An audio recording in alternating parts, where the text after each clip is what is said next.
Alright, I'm going to get some hose up here so that we can cut it and figure out. So basically what I did is, so this is the tank side. So I put a piece of blue tape around it so that I know that this is the side that I want. And then I marked it with tape, and we're going to make the cut right here. So I used the tape to keep it from fraying. So some people use hose clamps or zip ties or whatever you want to do. But anyways, I just put it in the vise, cut it with the cutoff wheel, and then we put our fittings in, and we're good to go. So let's give it a shot here. Make sure right here. Make sure we want to cut. We want to cut this guy right here. So get it as close as we can. We don't want to have to put it in super tight because we don't want to damage the hose, but we just want to just like that, just to hold it tight. Hold it from moving around, and then we'll make our cut. Make our cut right there.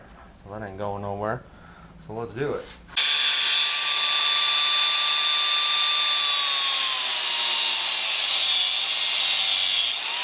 Then whatever fraying there is, we can just clean it up with a razor knife.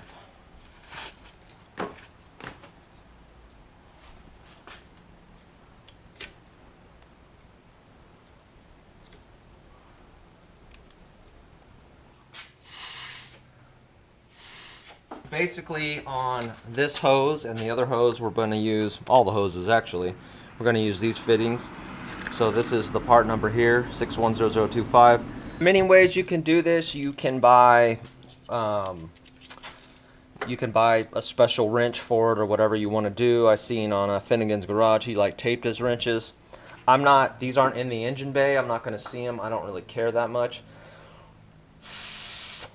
Make sure we got nothing in there, and we can get our fittings ready. So we'll take that off.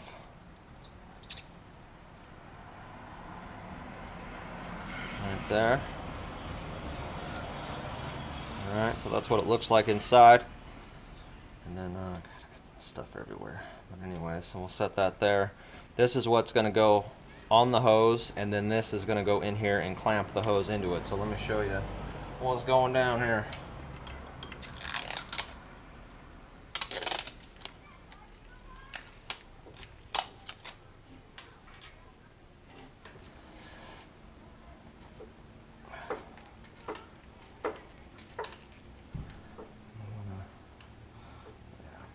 Make it some more like a counterclockwise deal. So it'll go to where it won't go anymore, and then if you look in there, you can see that the hose, and I don't know if you can see there within the lighting, but the hose is all the way up. It's bottomed out on the hose. So it's a counterclockwise action, and then what I do, I'll put this mofo right in here.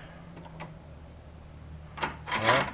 And then take a little bit of this all-in three in one, whatever, tool oil. I put a little bit more than what I probably should have, but you just want to, I just put a little lube on the threads. And then you get this mofo going, and then we just gotta tighten her down. 11/16, and then we just thread her in.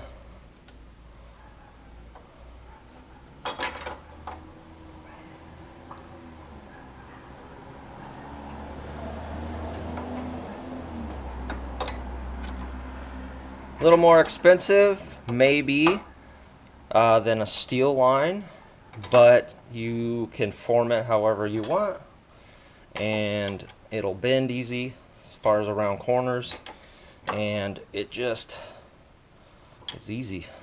It's easy peasy. And to be honest with you, I've never had one leak. Now, I'm not saying it couldn't leak, but I've never had one leak.